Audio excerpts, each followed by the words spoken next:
بسم اللہ الرحمن الرحیم۔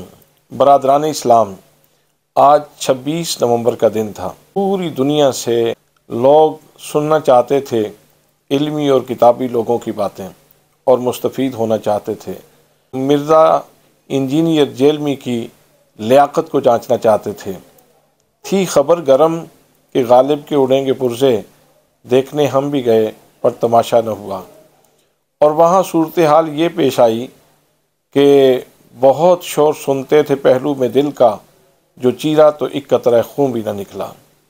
مولانا محمد حنیف قریشی صاحب، اویس ربانی صاحب اور ان کے ساتھی مرزا جیلمی کا دروازہ کھٹکھٹاتے رہے، لیکن اندر سے جیسے مرزا صاحب کی موت واقع ہو چکی ہو، کوئی جواب نہ دارت۔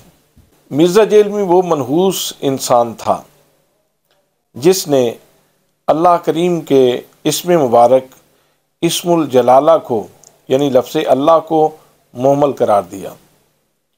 جس گھٹیا انسان نے نبی مکرم شفیع معظم تاجدار مدینہ صلی اللہ علیہ وآلہ وسلم کے لیے چھوکرا کا گھٹیا لفظ استعمال کیا، جس نے صحابہ کرام کی ذوات قدسیہ کے بارے میں دریدہ دہانی کی اور اہل اسلام کے دلوں کو چیرا، جس نے مسلمہ اولیاء کاملین حضرت داتا گنج بخش رحمۃ اللہ تعالیٰ علیہ، حضرت خواجہ معین الدین چشتی اجمیری رحمۃ اللہ تعالیٰ علیہ، حضرت بایزید بستامی رحمۃ اللہ تعالیٰ علیہ اور اس طرح کی مسلمہ شخصیات کو کافر ڈکلیئر کرنے کی اور کافر قرار دینے کی مکروہ جسارت کی اور دشمنان اسلام کے دل خوش کیے۔ آج اللہ کے فضل سے، اللہ کے کرم سے اس کی ساری علم کی کلی کھل گئی۔ آج وہ اس کا ڈھونگ ساری دنیا کے سامنے آ گیا۔ آج ساری دنیا کو پتہ چل گیا کہ سچ کیا ہے اور جھوٹ کیا ہے۔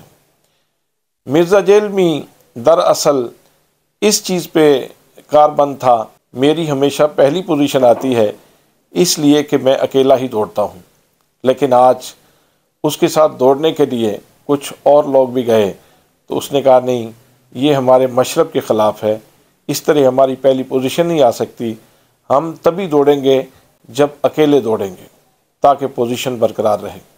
بہر صورت آج کا دن فتح مبین کا دن ہے۔ مولانا محمد حنیف قریشی صاحب اور اویس ربانی صاحب اور ان کے ساتھ جتنے بھی علماء وکلاء شریک ہوئے، ہم سب کو صمیم قلب سے ہدیہ تبریک و تحسین پیش کرتے ہیں، اور خاص طور پہ سید السادات مخدوم و محترم سیادت پناہی جناب حضرت قبلہ پیر سید حسین الدین شاہ صاحب کی خدمت میں عقیدتوں اور محبتوں کا گلدستہ احساس تبریک کے ساتھ پیش کرتے ہیں۔ اللہ کریم ان بزرگوں کا سایہ ہمارے سروں کے اوپر سلامت رکھے، اور اللہ کریم مولانا محمد حنیف قریشی صاحب کا علمی اقبال اور بلند فرمائے۔